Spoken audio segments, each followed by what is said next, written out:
I just got back from Navy Guys City and I want to talk about it. No trigger warning anymore. If you're one of my haters who thinks that I'm taking too long to get over him and move on, you can move the fuck on. You need to move the fuck on from all these feelings that you have about me and my experience with this man. Not because I have to, but because I want to. I'm going to explain why I still talk about this. When we talk about getting over someone or moving on, what does that actually mean? Everyone has a different idea of this, and for all the unhealed people around me, it seems to be you stop talking to him, you stop talking about him, and now you're in a relationship with somebody else. That is the proof that you have moved on. I don't see it that way. I think it depends on our life experience, and it depends on who that person was to us. If I had run off and eloped with this man after 3 months and then he died, nobody would be telling me to get over it already. There's a perception that because it was a short relationship, there's a short amount of time allowed for me to get over it. And if you've broken up with someone who broke your heart and made you feel like shit and your self-worth was in question, then you think that you need to just block him out of your life and get over it. And maybe you can get over it that quickly if they were a terrible person. But even my abusive ex of 20 years still took me at least 6 months to really feel comfortable not having a relationship with him anymore. Because there's different parts of getting over these things. You're getting over the person, you're getting over the relationship separately, and then there's all that shit that relationship brought up, and the breakup brought up even more stuff, right? So there's 3 parts to it: the person, the relationship, and the shit it triggered. Most people seem to lump the person and the relationship together and they just throw them out the window. And then they think that they're over it. But all that shit that was triggered and brought to the surface is all still there. 144. So the next relationship you get into, all that shit's still there. Unhealed, still. Navy guy himself and other men like him hopped right into another relationship and did not deal with all that shit that came to the surface. He took it with him, and it's going to be there with the next woman, and the next woman, and the next one, and the next one.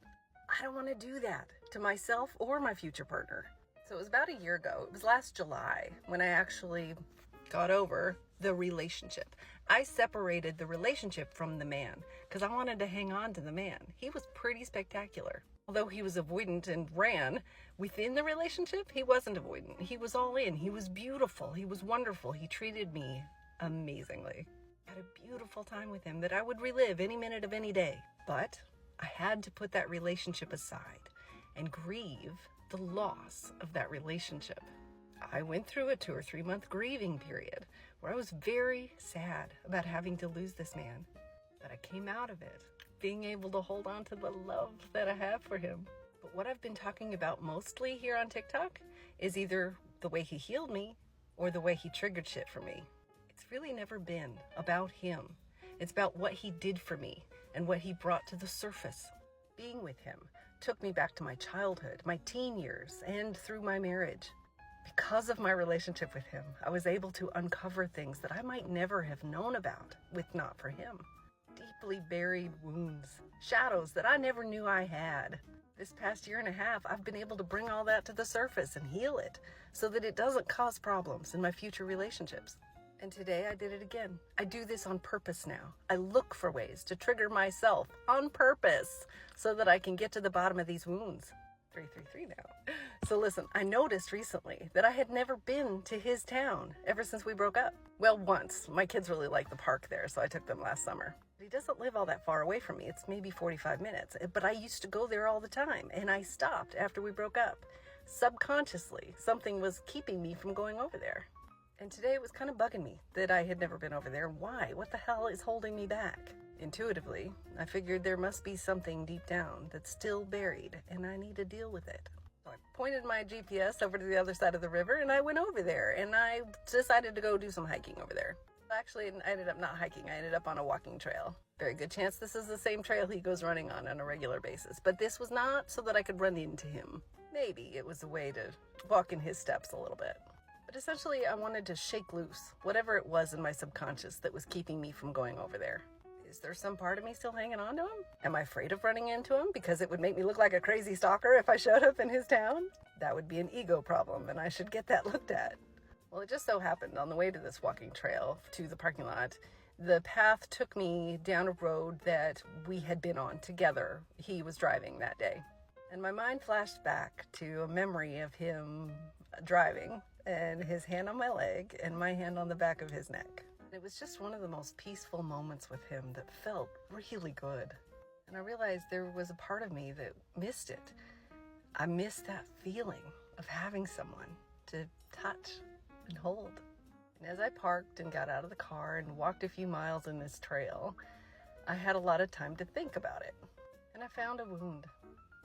It actually had to do with my marriage. And it was just lamenting the fact that I didn't have that with my husband. I would have jumped out of my skin if he touched my leg while he was driving. Several times he tried, and I did jump out of my skin. The way he had treated me over the years, I never wanted to be touched again by anyone. But when I met Navy Guy, I had been through all kinds of therapy, including somatic therapy, which dealt specifically with touch.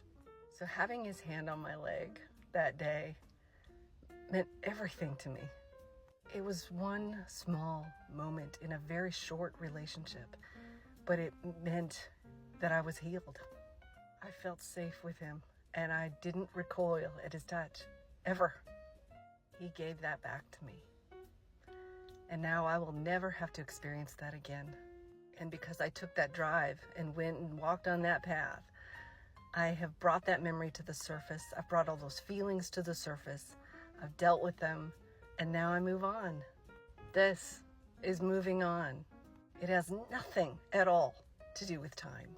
If you think you're taking too long to get over something, or someone close to you is telling you to get over it already, tell them to fuck off. They're projecting because they have shit of their own that they're not dealing with, and they're terrified of it. You are brave. You're dealing with it, no matter how long it takes. If you're one of these haters or a Navy guy who's moved on pretty quick, take a second look at what's inside you. Take a look at the possibility that you never actually moved on. Have a look at the possibility that you've gaslit yourself into thinking you've moved on, and you still have a lot of work to do. 7:07 now. We all have work to do, and it happens at a different pace for everybody. But the worst thing you can do is pretend you're all better now and move on without moving on. Because all that shit will eventually make its way to the surface. And the longer it festers inside you, the more that shit's gonna stink.